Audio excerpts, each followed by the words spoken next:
आजको भिडियोमा भटमास ब्याड राखेदेखि 24 दिनभित्र गरिएका यसका कामहरू र रोग किरा त्यसको नियन्त्रणका बारेमा छोटो भिडियो बनाएको छु। हेरेर साथ दिनुहोला। साथीहरू, हरियो पोसाक बेच्ने उद्देश्यले भटमास लगाउने विचार गरेको छु र आज ब्याड राखेको छु। ब्याड 1x3 मिटरको बनाएको छु र यसमा लाइन बाई लाइन यसरी बिउ खसालेको छु। यो पहिलो अनुभव हो। चराहरूले खान्छ भन्ने कुरा सुनेको हुनाले मैले सिधै बारीमा नलगाइकन यसरी ब्याडमा नर्सरी तयारी गरेर लगाउने विचार गरेको छु। साथीहरू, बिउलाई माटोले हल्कासँग छोपिसके पछाडि यसरी हरियो घाँसले छापो हालेको छु। अब यसमाथि जमिन मजासँग गल्ने गरेर पानी लगाउने छु र उमार कस्तो हुन्छ यो कुराहरू पनि यहाँहरूको माझ सेयरिङ गर्नेछु। साथीहरू, भटमासको ब्याड राखेको तेस्रो दिनमा उम्रिएको थियो र मैले छापो हटाएँ। आज यो चौथो दिनको दृश्य हो। यस प्रकार बेर्नाहरूको चाहिँ वृद्धि विकास हुन लागिरहेको छ। अब उमार शक्ति राम्रै रहेछ, राम्रैसँग उम्रेको देखिएको छ।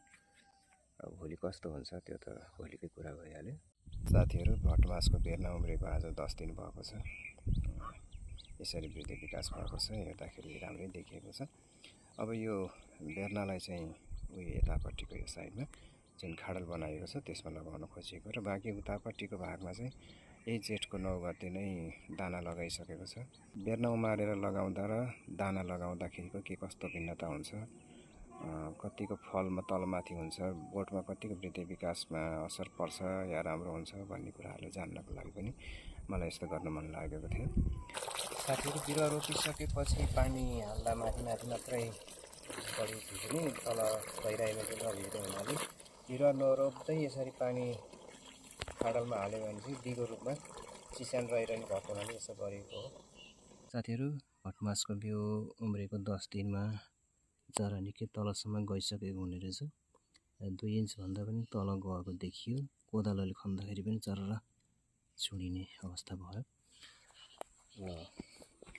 यो प्याजको जस्तो अलिकति झुप्पामा जरा पलाएको हुने रहेछ। त्यसो भएको हुनाले पनि माटो खस्दाखेरि यताउति झिक्दाखेरि यो जराहरू चाहिँ चुडिने रहेछ। अब कस्तो हुन्छ, अलिकति लगाउन ढिलै भएको जस्तो मलाई महसुस भयो। 7 दिनसम्म 6 दिनसम्मको लगाउनु पर्ने जस्तो लाग्यो। अब तपाईँहरूले योभन्दा अगाडि के गर्नुभएको थियो, यदि लगाउनु भएको छ भने ब्याड राखेर त्यसको बारेमा अब यहाँले आफ्नो विचारहरू चाहिँ राखिदिनु होला, आफ्नो सुझाव सल्लाहहरू पनि राखिदिनु होला।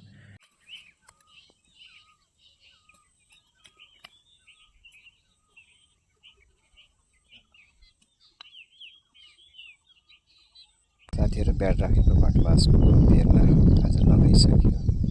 राति मजाले पानी आएर आज बिहान लगाउने एकदम सजिलो भएर सक्यो पनि। यसमा चाहिँ हिजो लगाएको थियो र उता मैले त्यहाँ चाहिँ सिधै दाना बिउ नै लगाएको थियो, तर मैले लाउन जानिनँ कि के हो पनि। धेरै गहिराइमा भएर हो कि कुहिएको छ, कतै कतै मात्रै उम्रेको छ। अब फेरि अर्को ब्याड राखेर यसमा लगाउनु पर्ला जस्तो लागिरहेको छ। बाँकी यता मासतिर पनि लगाउनै छ, त्यसको लागि पनि ब्याड राख्नुपर्ने हुन्छ। आज ब्याड राख्छु। अब योभन्दा अगाडि 2 गते राखेको थियो भने आज 14 गते कि कति भइसक्यो। जे होस्, अब 10-15 दिनको ग्यापमा भटमास लगाउने विचार गरियो। यसो गर्दाखेरि काम गर्न पनि सजिलो हुन्छ। अब मौसमले पनि साथ दिएको छ, बल्ल पानी मजाले पर्न थालेको छ। साथीहरू, अब बाँकी कुराहरू पछि फेरि सेयरिङ गर्दै जानेछु। साथीहरू, भटमासको बेर्ना रोपेको आज 7 दिन भएको छ। आज जेठको 20 गते हो। तर 7 दिनमा एउटा समस्या देखा परेको छ, त्यो चाहिँ किराको समस्या।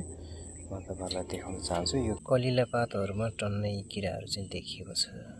उड्ने खालको किराहरू छ, हेर्न सक्नुहुन्छ। त्यस्तै अन्त अरू बिरुवामा पनि यस्तै छ। अन्त यसरी खाइरहेको छ, जम्मै पात चाहिँ छिया बनाएको छ। यो के किरा हो, अब यो खासै मलाई त्यति ज्ञान छैन।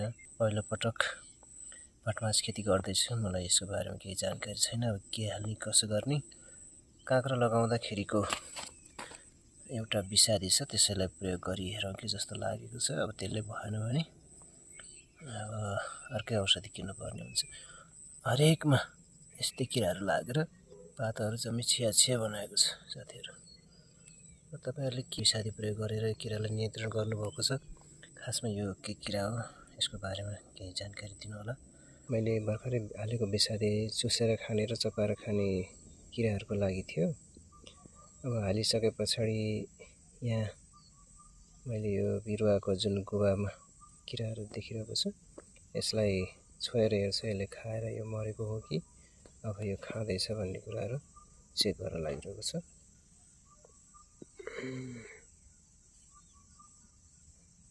खाएर मरेको जस्तो छ, चलेन मैले छुँदाखेरि पनि। अब यसरी नै खाएर मर्दै गयो भने त किराहरूको नियन्त्रण बिस्तारै हुँदै जाला। साथीहरु, आज जेठ 24 गते भटमासको बेर्ना रोपेको आज 11 दिन भएको छ। आज गोडमेल पनि गरियो, रोग खासै लागेको छैन। किराहरू लागेको थियो, अस्ति 20 गते विषादी हालियो र आजसम्म अर्को कुनै किराहरू चाहिँ देखा परेको छैन, नियन्त्रण भएको छ।